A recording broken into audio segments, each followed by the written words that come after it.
We came all the way from Washington. You're Arizonans. How would you describe Washington, D.C.? Is it swampy, as the president suggests, or? I would say so, because in my experience of just being grassroots people, are very disappointed in what happens sometimes, and decisions even by Republicans. And we're very vocal about it with some of our so-called representatives in the Senate and in the House. So both sides are swampy, is what you're saying, in your view. Yeah. So I'm pretty satisfied with what's going on now, and my main concern is immigration. We're going to get to that. And other issues that are very important to me. Sure. Corinne, how about you? When you think about Washington, D.C., what comes to mind? Just confusion. You get two different stories. You know, the president says one thing, you know, that he has to lock up the children, and then he says it's because of the Democrats, and, you know, I'm not doing anything personally, and it's just, yeah, it's real frustrating, and scary too, you know. What scares you about it? That there doesn't seem to be a lot of quality people in high positions that are familiar with the way our government runs. You mean in the administration right now, or you in right. Congress, I mean, or everywhere? Mostly like in some of the the housing administration we have, and we have Carson, and you know, he's a doctor, and you know, you would think you would get somebody familiar with housing. We have Jeff Pruitt in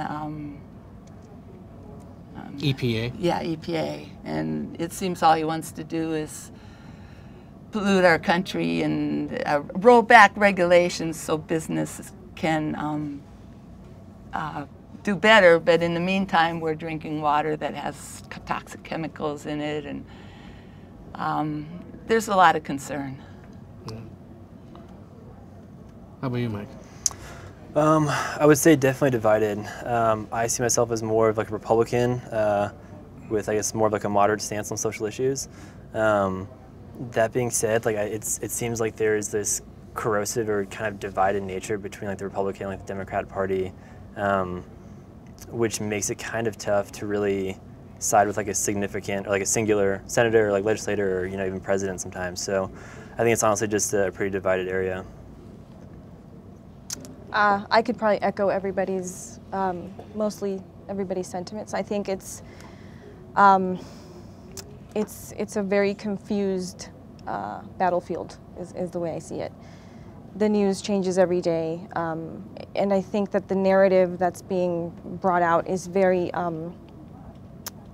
we're on very polar opposite sides is what we're hearing, right? So I think that we're drifting away, further and further away from a middle ground. Mm-hmm. So I think that the way I see Washington, D.C., I think it's dangerous in the current state that it is. I think it's dangerous for the country's health overall, politically. It's fascinating. You say it's scary, you say it's dangerous. But, I mean, dangerous in what way? I think that the further that people drift apart in terms of opinions, we're going to end up with more and more of that divisiveness, right? I mean, there's always going to be a difference of opinions, but I think that the commonality in certain moral codes has to be there, whether you're on one side or the other. And I think that right now we're dealing with really opposite ideals that are in terms sometimes very extreme. And so I think that that is what we're sort of leading into the midterms. I think they're going to be a turning point, but I think that while we get there, and I think that the midterms will tell us a lot, but the reason I think it's dangerous is because if we continue to drift apart in our system of beliefs, I think it's just going to create more and more issues. What more are solutions? What are this year's elections about for you? Start with you, Corinne. Women's rights,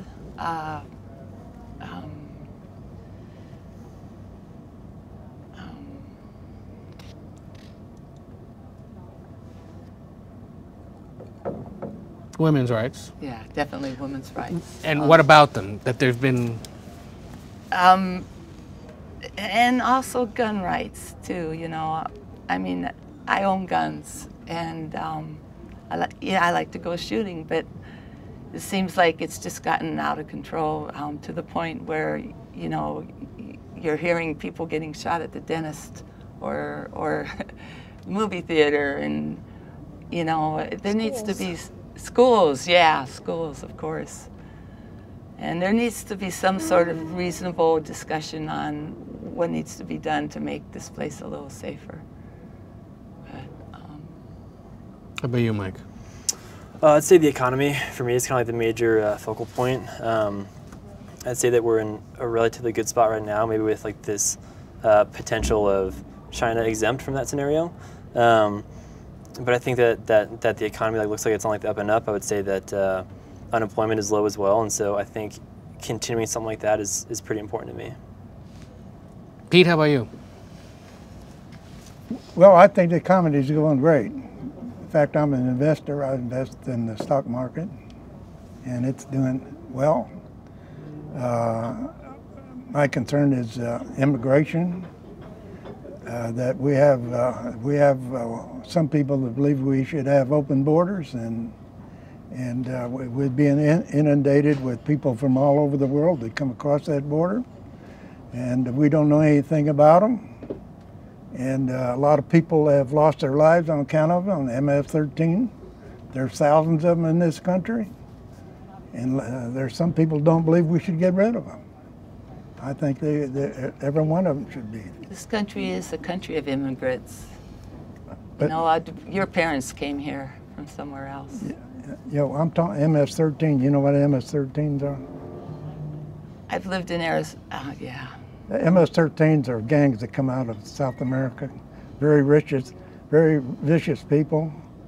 They don't just kill you. So we're gonna so we're gonna deny people a safe haven because there's a few bad ones. There's not just a few bad ones. There's thousands of them. MS-13s. They're getting rid of a good number of them, and in California there was resistance to remove them. So that's one, and then people come over from the war. We don't know anything about them. And where did your parents come from, sir? Well, my mother was born in Czechoslovakia. Oh, okay. Bohemia. Uh-huh. Came over when she was 10 years old by herself. Her parents were already here. Legal immigration, I'm 100% for. And believe me, when my mother came over there, they had to have a sponsor. Anybody that comes over, you either had to have a job, you couldn't have any kind of diseases or anything else, they send you back. They still do that today. This isn't something that's gone away. This isn't something where you just... So I think one of the biggest misconceptions with regard to immigration, which is one of my biggest concerns, is exactly what I was saying earlier, with such opposing forces of opinion that lead the country where it is. So when you're dealing with somebody like Trump, the issue that happens there is that coming out of the gate, there's so much toxicity in the statements that are made. Right. I'm a Mexican immigrant. Right. I am a United States citizen. I am not here to rape anybody, nor is my family, nor am I here to sell drugs, right? I condemn those people. I did it the right way, right? You could say, I didn't come here seeking asylum. That wasn't my case. Other people, however, are. The issue that we have, amongst many others, with the topic of immigration is that there are a lot of blatant statements that are made that assume that if you're saying, please let some people in, you're a sponsor for drug dealers and murderers, which is certainly not the case. In people like me condemn those people, right? And I've lived here almost my entire life. I've never been convicted of a crime. I am one of those people who came from Mexico. So when you have somebody coming out of the gate saying that they're not sending their best, well, no country sends its best. No country sends its worst. There's a middle ground that says, are people coming over here doing bad things? Absolutely. There's a spectrum. But are people coming over here to thrive? Absolutely. And I'm one of many, right? And so I think that this is what I'm talking about with the division that's happening. I can come to a middle ground absolutely and say, there are people coming over here doing bad things, but not all of them are. When you guys see what's transpired in the last few days with the families that have been separated as they came across the border, these stories about young children, kids up into their teens being separated and put in different facilities, what do you make of that? It's tough. Honestly, I've missed a lot of that, so I can't really speak intelligently on those exact instances. But obviously, like any type of family separation at like a formative age would be a hard experience, right? Whether they're here legally or here illegally. So yeah, I really can't comment on that. Corinne, when you see those images it breaks my heart. You know, a woman can't watch that without feeling, you know, a desire to, you know, to stop that. And some of these kids are disabled. Some of them are, you know, very, very young. And do they have the way to take care of them the way they should? You know, they're laying on sleeping bags with aluminum foil, you know, wrappers on them. So, yeah, it's hard to watch. You know, a lot of those people are here illegal. They come across the border. They knew they were, when they come across that border, they were coming illegally. Some of them were encouraged by even a guy like George Soros, who pays people to bring them down, to bring them across Mexico.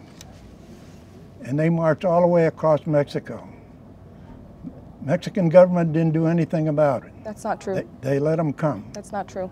I'm sorry to interject, but that's just simply not true. The United States funded border controls between Central America and Mexico, and they have successfully stopped hundreds of thousands of them from crossing into Mexico. They're not being sponsored by Mexico. Mexico has worked with the United States to set up these places so certain people that are coming from Central America have not successfully made their way here, sir. That is just absolutely incorrect. No matter how they got here, and for whatever reason they got here, we look at that situation as it unfolds these past few days. We see Congress struggling to come up with some kind of a solution. Who's to blame for this? Trump. Well, we have a border. It's illegal to cross the border without permission. But if they're able to do that, who's to blame for that? If they're able to make it through, this is a this is a much bigger issue. So what a lot of people don't know is that when you're in one of the issues with immigration is that people have the tendency to believe that there are people in these countries kind of sitting around lounging, thinking to themselves, I think I'm going to move to the United States because that sounds like a good idea. But the difference between people making that decision and not is life and death. These people leave their language, their families, their heritage to make the risk of a voyage that could kill you. Literally, you could die on this voyage. And then if you make it, you're going to face what they're facing today. You have to think about what you're weighing to try and make that voyage. And I wonder, and I'm almost positive, that there are people in those countries seeing the footage of those children, and they are still contemplating trying to make that move. Because the despair is so Because high. that's how bad it is where they are. Now, the bigger discussion beyond that is their government, right? What is their government doing? Because this is a bigger issue. This isn't something that has always originated in the United States, right? So this is a bigger discussion of what kind of situation could you be in that taking that risk to come here with your child, maybe dying along the way, maybe, you know, facing a whole lot of issues along the way, to then for merely a chance to be here without legal status. How bad must it be where you are? Yeah. And I think people don't think about that. Corrine, how big a issue, how big of a problem is illegal immigration here in Arizona? I have no problem with immigration in Arizona. I don't see that it's an issue. There was a time that I think back that it seemed like there were a lot of people hanging around on corners and stuff, but that's kind of but yeah, I don't see illegals. They do most of the farm work. They do most of the landscaping work. I've lived here all my life. I've never had any problem with anybody that it would be an issue. I have the greatest respect. Most of them are very hardworking people and honest, as far as I've seen. We know where Pete and Christina stand on this question, Mike, but who do you think the people are who are immigrating across? Are they criminals seeking to do bad things, or are they people who are seeking out a better life? Yeah, I think it's a pretty broad spectrum. I think to paint in those broad strokes of saying that they're all criminals, that they're all coming here for opportunity is kind of a tough thing to try to speculate on. I'm sure it's mixed, I'm sure that there are probably criminals or people who have negative intentions coming over here, while I'm sure that there's plenty of people as well just trying to come here for like the opportunity and like the societal advancement. That being said, I think that a secure border is kind of the foundation that our national security is built on, or not necessarily built on, but important to. So I kind of see like both sides of it. I see like the absolute humanitarian aspect of like wanting to help other people out, but then the opposite side of that coin, of trying to keep like our own citizens safe. What's your definition of border security? What would it look like to you? Yeah, right. I think that's kind of tough. I'm sure that people will forever find a way into our country illegally. But to me, border security would look like a minimal amount, the smallest amount possible or feasible, of undocumented workers or aliens, coming into our country. Pete, how about you? Well, there's not just Hispanics that come across the border. There's all kinds of people come across that border. Or they fly in and they No, never leave. they come across the border the same way. What would be your definition of border security? Well, close the border. I don't, it's illegal for you to come into our country. I'm not an open border person. I got 16 grandchildren and 3 great-grandchildren, and I'm concerned about their life in this country. And I've lived in Los Angeles area for a good many years. I lived in a city called Pico Rivera, which one time was 60% Caucasian and the other 40% Hispanic, mostly Mexican. And then it turned around the other way, it's 60% Hispanics and 40%. Those people were coming out of East Los Angeles. They're called the barrios. Right. All kinds of gangs in there. Right. They got the hell out of there because it wasn't safe to raise their families. You want to find somebody that's anti-immigrant? Is Hispanics there? They have gangs come in and write all over their walls, all kinds of gang things, MS-13 and the thing. So now, we got along very well. I was one of the founders of a youth football organization down there, and they work very well in the community. So I'm very against open borders. Sure. Christina, what would be your definition of border Well, security? I'm certainly not for open borders. I mean, I think we have a border now. We have a border in place now. I can't speak to what it would take to minimize illegal immigration, because the problem is at the source of other nations that we don't have governance over. But in terms of the borders themselves physically, there is border now. There are walls. There are agents. I cross the border many times a year, right? Because I travel back and forth because I visit family. So I can't speak to what more we would need, right? But I think that to say that the border is open or that it's really easy to cross is a fallacy. Who in Washington should take the lead on trying to come up with a solution? Who's responsible for doing that? Congress. I'm sorry. Probably Homeland Security, something like that. Probably the Department of Homeland Security, I think. Corrine? The last thing I want to see is a giant wall across our country. I mean, we're not China, we're not Berlin. You know, there's all sorts of alternatives to security. There's electronic security, there's,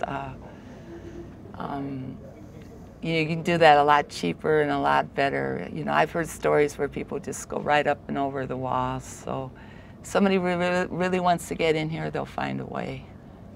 I mean, it's obviously an issue of discussion, especially in the past few days across the country, given the dramatic images we've seen and the way the president has engaged on this and Congress has struggled with it yet again. To the rest of the 49 states, how big an issue is this in Arizona? Is it a daily obsession? Is it a way of life that the immigration debate that people are passing through? It's very, I mean, it's penetrating every outlet with these images. I think we see more of it because we're obviously a border state. And so the debate here has always been much more active in that regard because we're so close, because we understand the proximity to the border is a drive away.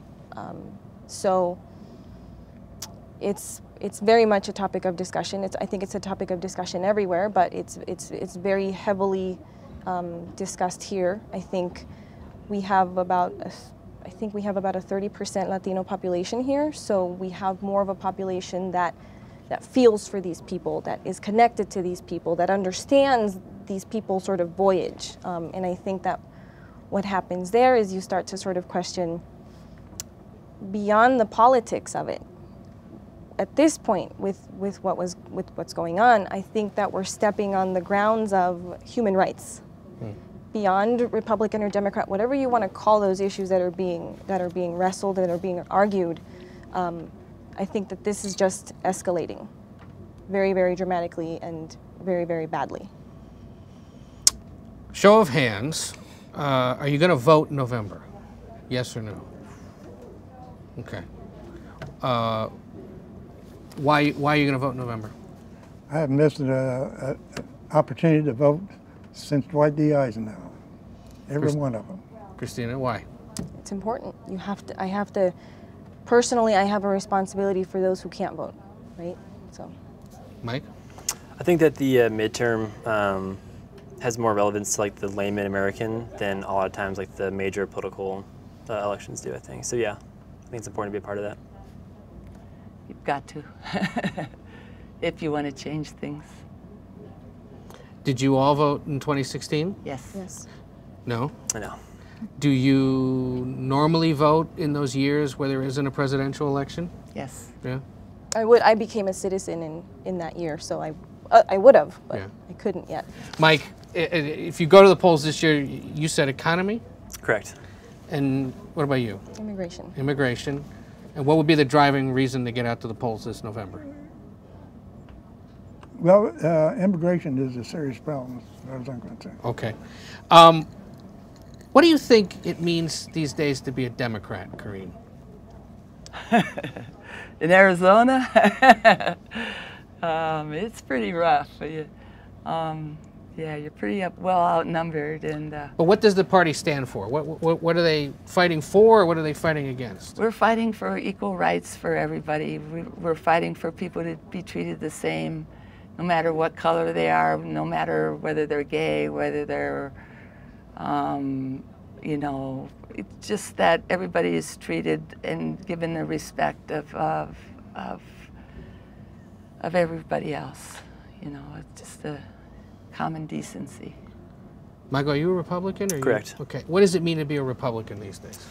I think these days, I think it's kind of hammering home those kind of core beliefs of a solidified border, of like a strong economy, lower tax rates, things like that.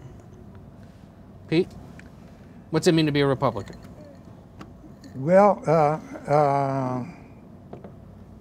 I believe in the Constitution, and that's what protects all of us.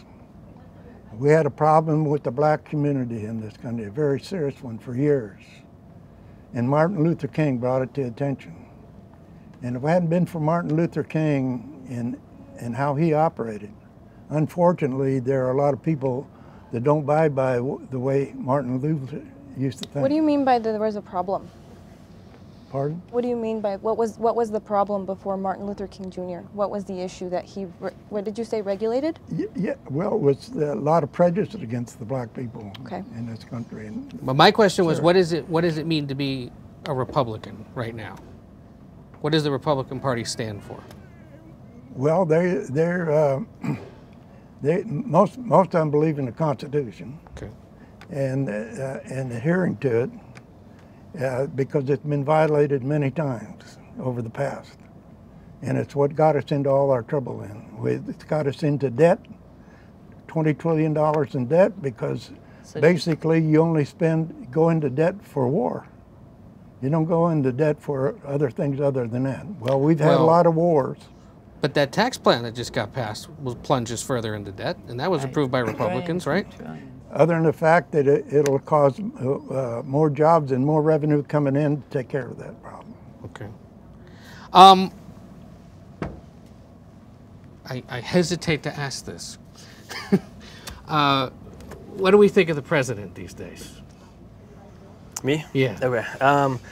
You know, so as a military veteran, I think while the general consensus can be kind of broad, I think that a majority of military veterans would fall in line of supporting him, honestly. From my minimal experience of, seeing his kind of plan in action whilst deployed, I would say that I'm definitely a fan of him. I think, I think in some respects that it can be kind of polarizing to support President Trump. So I agree with, I think, a majority of policies, but not necessarily every policy. Two questions on that. You think most active duty service members support him? I mean, not just tough to beyond say. the fact, or you said veterans actually. So you think most military veterans support him? I think it'd be a pretty safe assumption, but I'm not entirely sure exactly on that. Okay. And you say that, well, your second point there at the end was that. Some policies not. Yeah. You said you agree with some of his policies, not all of them.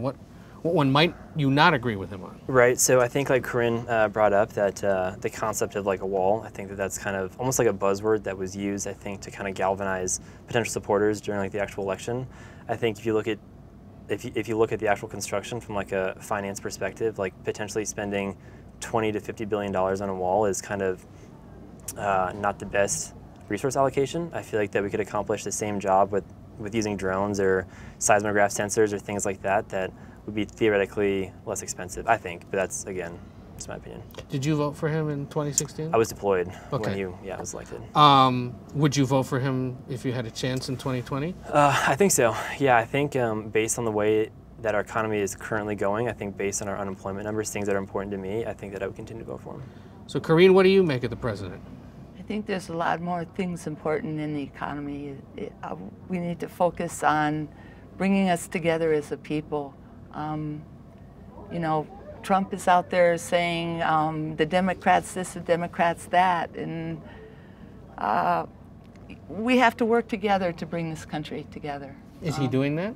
No, and he's signaling people out. I mean, what he did to John McCain was disgraceful, to me. I mean, he's a veteran, he's fought for our country, and anybody who supports a man who will do that to somebody who spent 5 years in a prison camp, to me, is just not right.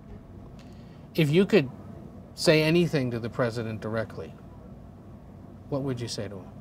Be human, remember us, we're people too. I don't know. Christina, what do you think of the president?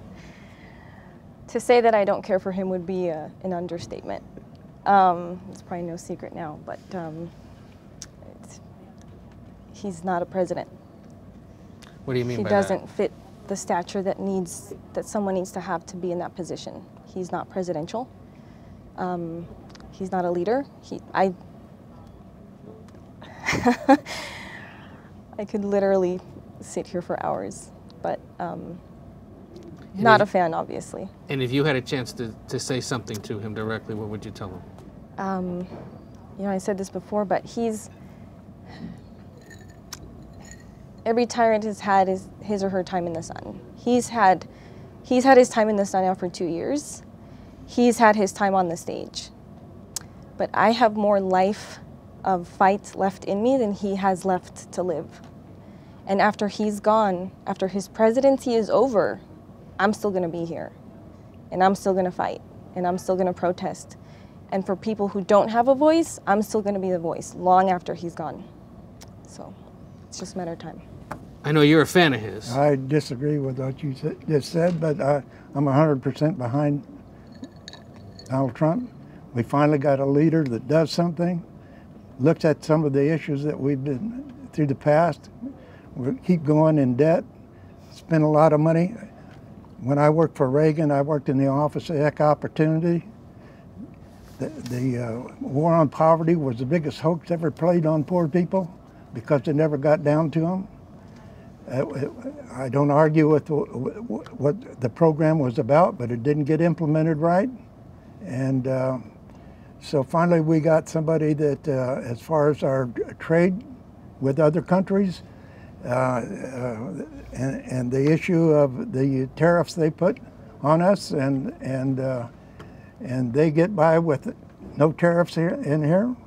That's not fair. He's working on that. As soon as he gets at it, he's freed up that money that's across the border, and those people are bringing that money back in, and they're bringing a lot of the companies are starting new companies here in the country, and so I think our economic future is very plus. If you could say anything to him, if you ever met him, what would you say to him?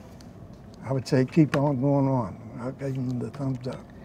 I'm curious, in the case of Corinne and Christina, do you like anything that he's done?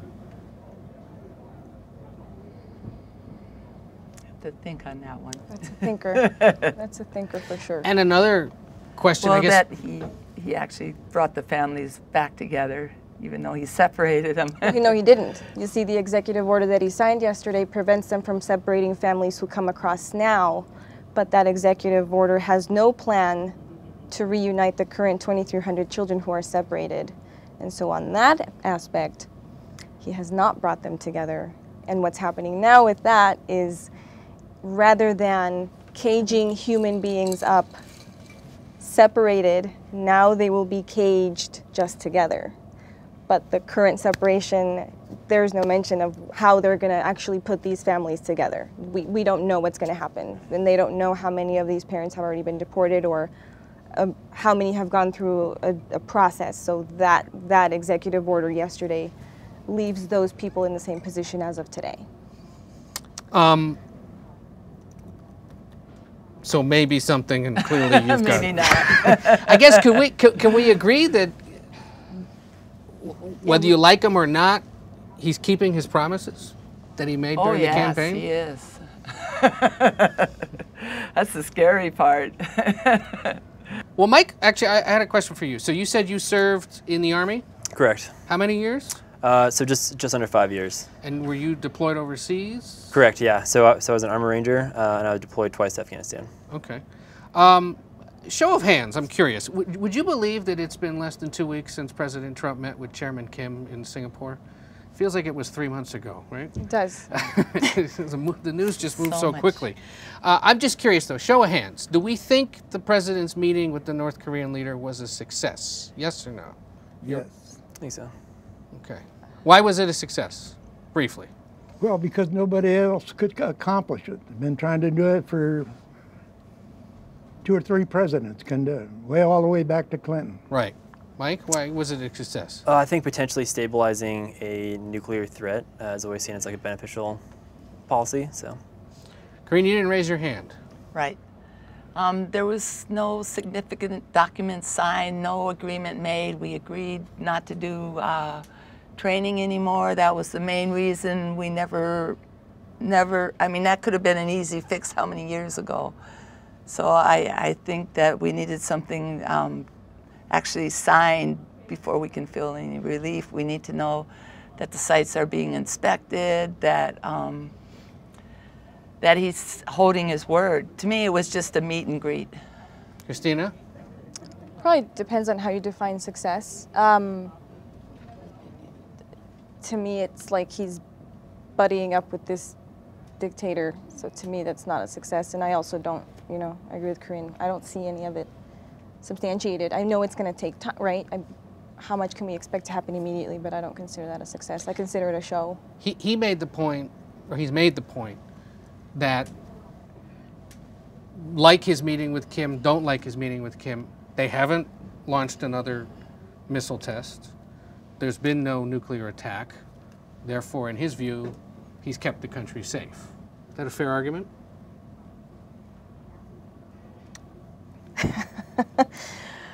Oh gosh, I mean, I know what he's saying, right? And I know that they've had this meeting, but I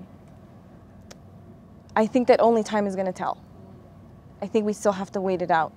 Right. But as the 2 weeks have transpired, what are we going to compare it to? Mike, given that you've served, and for certainly the last several decades, the presidents that we've had haven't necessarily as eagerly or as quickly engaged someone like this. The fact that the North Korean leader is a dictator, is somebody who's had human rights violations, if you ask most of the rest of the world, that doesn't give you any concern?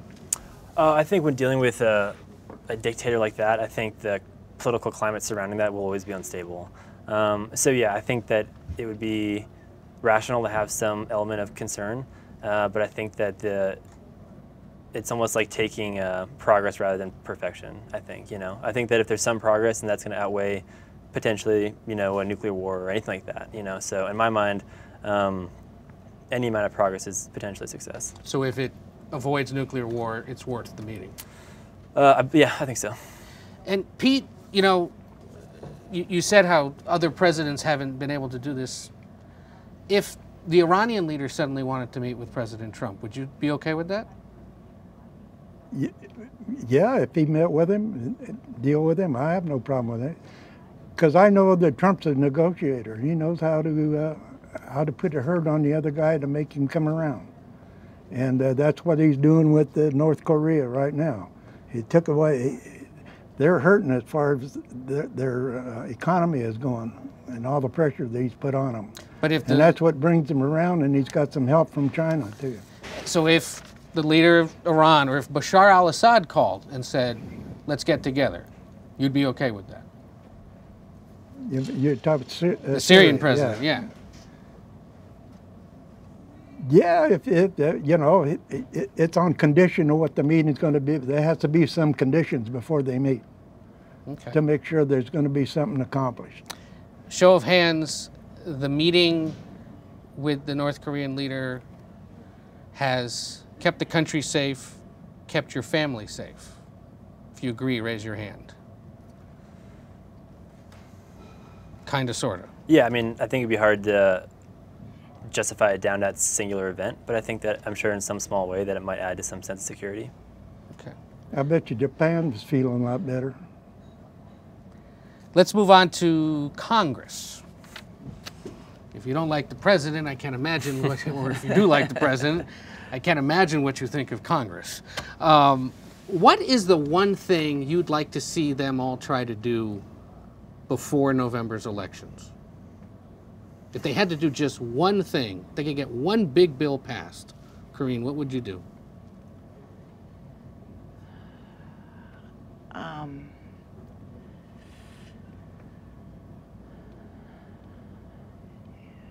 Or if anyone else has a thought, go ahead and jump in. If Congress could do one big thing before November, what would you like it to be? Immigration reform. Immigration reform, I believe that. Mike? Nothing comes to mind right now. I think it's pretty divided, so it's kind of tough to nail down like a singular bill. You're more realistic. You realize they may not be able to. Yeah, I think so.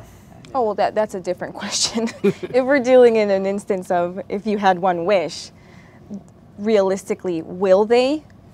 There's a high probability that that's a no, right? But, you know.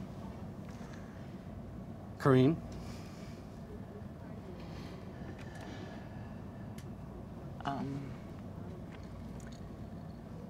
It's hard. You know, I mean, in this climate, you know, I don't think things would go my way anyways. No, that's fair. That's fair. So let's say we have the elections in November. Turns out, however they turn out, we start fresh in January, a new Congress. Might look a lot like the old Congress, might look entirely different. What kind of things should they tackle in that new Definitely year? the economy. I mean, we're going to lose money like crazy. We already are. We're going in debt. You know, we got to do something. And then healthcare is another big one. You know, health rates are going up and coverage. You know, and they didn't even defend pre-existing conditions. That's a big one for most Americans.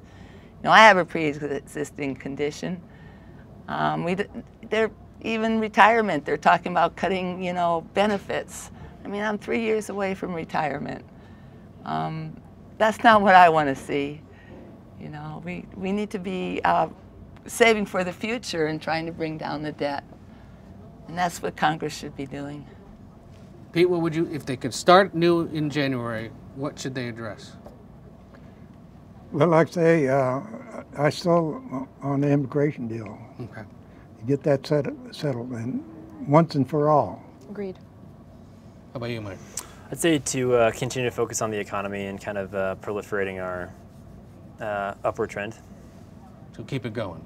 Correct. That's what you Yeah. get. I actually am curious on the economy because I'm hearing slightly different takes on it right now.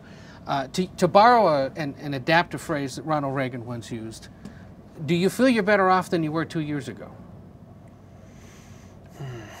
It's tough to answer. I would say yeah. I would say yeah, that I am. Just having looked at like, you know, how the S&P 500 has been trading, like NASDAQ and things like that, I would say that yeah, that I am up over like the last 2 years. You're invested in the markets, or? A minute amount, yeah. Okay. Yeah. Corrine? I'm better off than 2 years ago. Yes, the tax plan has put more money on my paycheck. So you've seen a difference? Yes, yes. Do you mind saying how much or how that might have helped you week to week? Let's see, we get paid every 2 weeks. I'd rather not. Okay. But either way, you're seeing a difference, all right? Yes, yes, I did see a difference on my paycheck. Okay. Yes. Christina? Personally, I mean, in the past 2 years, I've seen an increase in wage because I switched jobs, right? So I'm chasing another job to make more money as a salary base. I'm not an economist, but I mean, if I'm seeing gas prices go up, I'm seeing mortgage rates go up, that concerns me. As of the last couple of days, I purchased one home in 2012, and my mortgage rate got locked in at 3.8%. I purchased a second home in 2017, and my mortgage was locked in at 4.375%. And I was checking the rates maybe last week, and they were like in the high fours. So that interest is trending up. Gas prices are going up. So to me, I'm pocketing more due to salary. But what is that in the larger scheme? Pete? Well, I got to say that I bought a house in Sun City in '97, and I was paying almost 8%. Mm-hmm. Right, right. It was so high back So then. there's that. So, yeah. Mm-hmm. And so I'm satisfied with the economy. It's going on. It's going to get better because there's a lot of how do you say the word? Upward mobility? No, entrepreneurs. Entrepreneur, yeah. Okay. Entrepreneurship. Entrepreneurship. It's a mouthful. Yeah, well, I'm 89. I can't say some of those. I like to say. But Well, there are people who are 29 who can't. Don't worry about that. That's a hard word. Entrepreneur. And There so you there go. are a lot of people that are encouraged, and they're building their businesses, and they feel it's upward bound. Everybody, Sure. You know, it feels most. I watch Fox Business News, and they have a lot of people on there that are they interview a lot of people that are small business people, and they're very much encouraged. They like all the regulations that were put on some of them that kept them down, and that's one thing about regulations. You write a regulation, and nobody votes on it. Only one person makes that rule. We have a lot of agencies that enforce things that Congress didn't approve, and so it affects a lot of people, and so I just like a good, well-run government and honest people. Sure.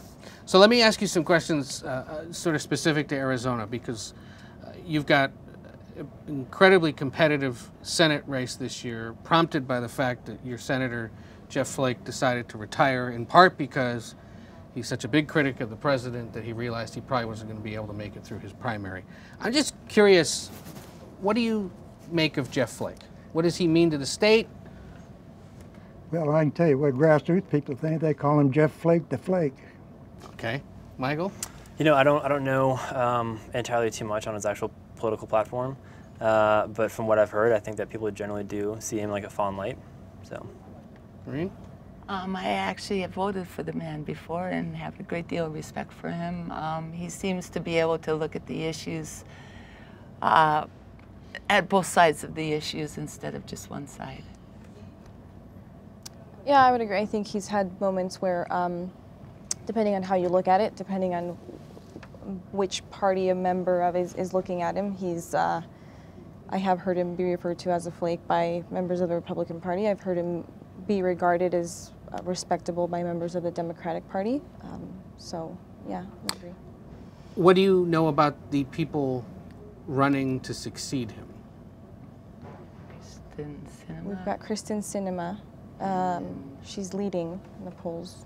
We've got Arpaio, who is, I think, at the bottom of the polls. Right. You talking about either party? Yeah. Yeah, all of them, right? We have. Okay, well, you got McSally. Mm-hmm. Number one, I think McSally ought to stay in the district here to save that seat. And she's only been in there 2 years, and to run for a higher office, I don't think she's qualified. Though, I got to say her name. Kelly Ward. Kelly Ward. Anyway, 'cause I need you to back glass back. This is just This one? We're at.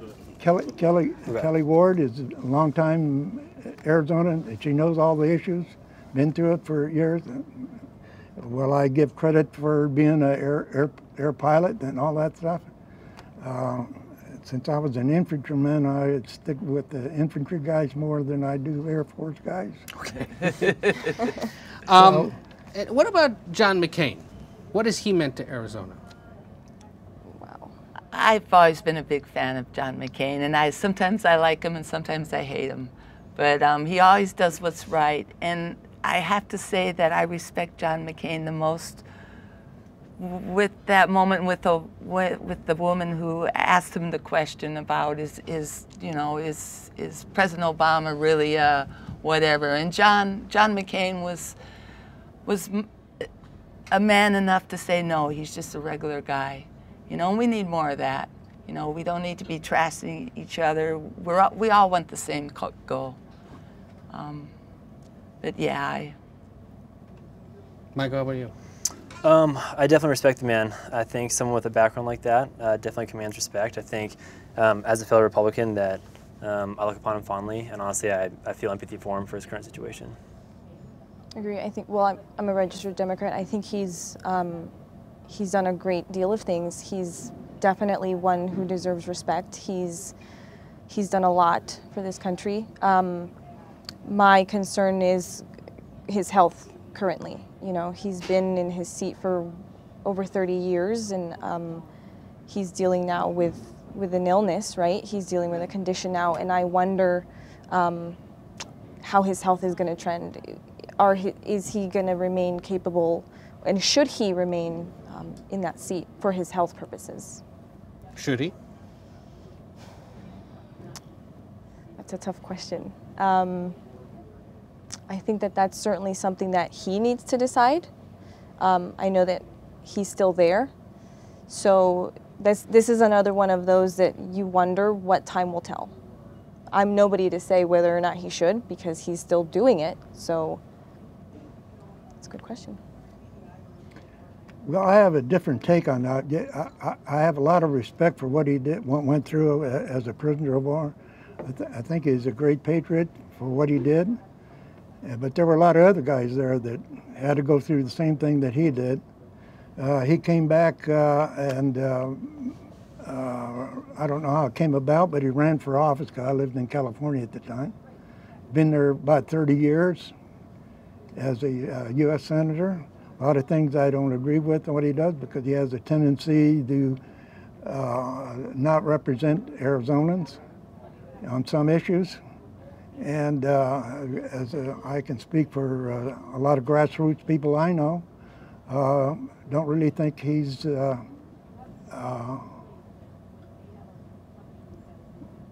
really, they expect more from him than what he's done in the past as far as being, now I know he doesn't like Trump, and Flake doesn't like Trump. One problem I always had with him, he always bragged about he went across the aisle. Well, he never went across to any moderate Democrats. He went across the aisle to the most liberal senators in the U.S. Senate. You're speaking to the frustration that I know a lot of conservative Republicans in this state have with him, that every 6 years when it's time to get reelected, he becomes a conservative again, and then he goes back to Washington, starts working with the other side of the aisle, and that upsets partisan Republicans like you. When he joins the gangs of eight, you know, and on issues, and I can just picture when he and he even got the Cuban senator from Florida, Marco Rubio. Well, Marco Rubio, and when they walked out of that meeting, the Democrats brought out the champagne and said, "There goes the suckers again." Well, Karine, to that question of his health, a lot of people, I think, wonder this in the back of their minds that observe politics closely. Given his health, I mean, should he consider stepping down and let someone else serve? I don't think. I think he deserves the respect of the office. You know, let him finish his time. I don't think it'll be that long. I think we've gotten through almost everything. Yeah, I think just like a couple general ones. Like maybe you talk to Ed about, you know, like, are you hopeful? Like, Yeah, I have a way of getting to that. But where'd Elizabeth go? Did we lose her? I don't know where Elizabeth went. Okay. But She is. Hello, Elizabeth. Hello. Have we forgotten anything? Mary's question. Okay. I hate to revive this because I know it's a sensitive subject. Thanks, Jeff. Thank you. Um, Here in the end, guys. Thanks. He's the Channel 5 guy, so you might see yourselves on the news tonight already. I want to go back to and then we'll move on, but I want to go back to let me do it this way. You see those images of families separated along the border. You've seen the images of young children being taken away from their parents. When you see those get published in the newspapers or see them on TV, you know, is that, when you see those images, what do you think? What do I think after seeing those images? I guess obviously it's terrible to see a child ripped away from their parents or vice versa. But I think that you do need to recognize that these images are being printed to produce some type of visceral emotion. And so my opinion would always be to obviously take it and analyze it and then see the actual factual basis behind it. So you think they're being published to spark a reaction? Oh yeah, I think anything that's being published that are potentially upsetting images like that would always be to serve some type of visceral or something like that. I would reaction. hope that they do that. I would hope that those images have the purpose of creating action on my end. I just certainly don't think that the images are doctored, or the videos that we've seen online where children are crying and sometimes agents that are there are saying disrespectful things about children who are crying without their parents. You're talking about the audio that was released, Yeah. which Yeah. reportedly Talking shows. pictures. Well, images are not what you're both getting at here is something we've heard others say, that perhaps the media is goading this issue. In your view, that's not the case, but you're suggesting perhaps that by publishing them, they're going to spark a reaction. Right, and I think, another separate but similar incident of that, would be like gun laws, right? Like a highly contentious subject. What I think annoys me, obviously as a responsible gun-owning citizen, I honestly wouldn't mind waiting a month or 2 months to buy like a gun. I really wouldn't, But I think that when, this is kind of harsh to say, but I feel like when the media will use these terrible and horrific images of like school shootings before the bodies are even buried as like a platform to be like, well, we need to like change our constitution immediately, and kind of like swing potential viewers towards amending the Constitution, I think any legislation that's based off like a knee-jerk reaction will never be completely beneficial.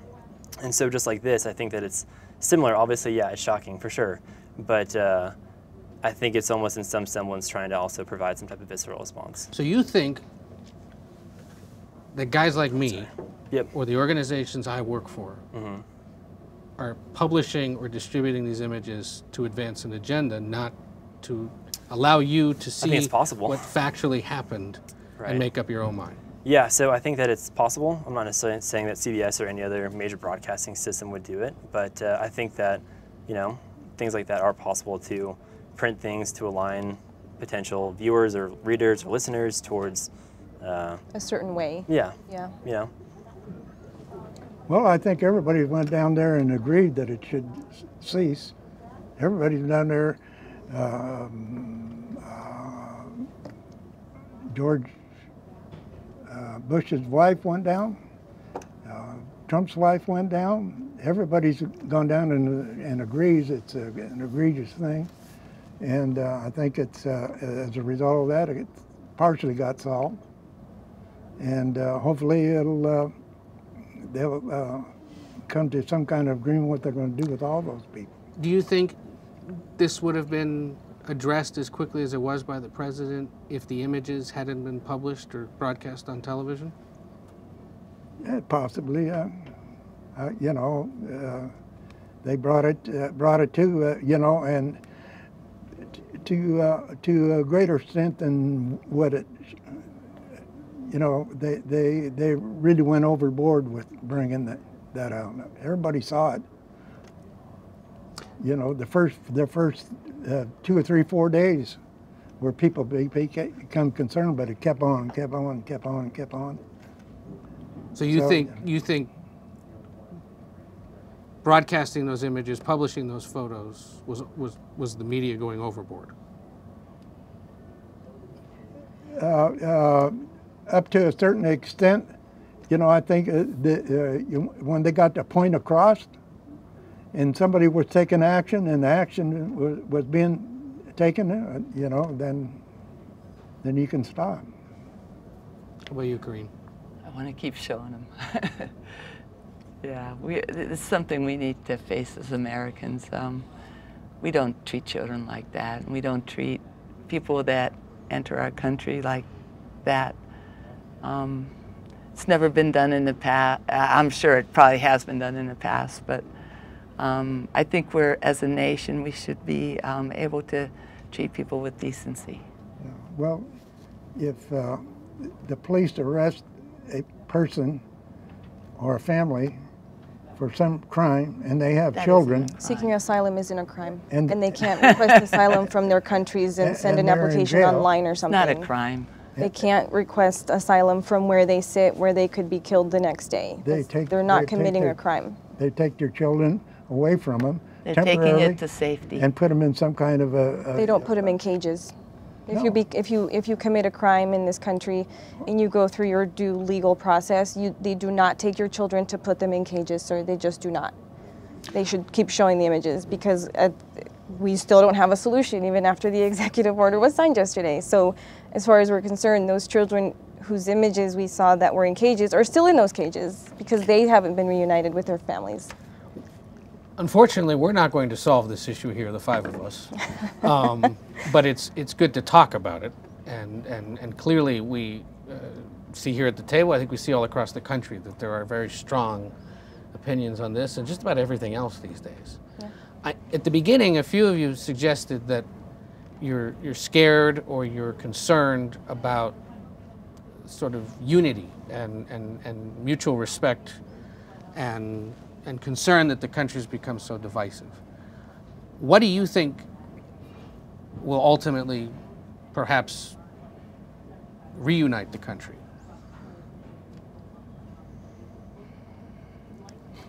It's a tough question. Common ground. Yeah. On what, though? I think that until we change the narrative of what's happening to criminalizing entire populations of people, to condemning entire populations for simply trying to do something better for themselves. It goes back to what I said in the beginning. When you come out of the gate saying that people coming from Mexico are coming here to bring drugs and to rape people, you've already started on the wrong side of that argument because, again, the opposing aspect of that isn't somebody who's saying, let the rapists in. Right. None of them is a rapist. I'm talking about the country overall, beyond immigration, beyond how miserable Congress might be in your views.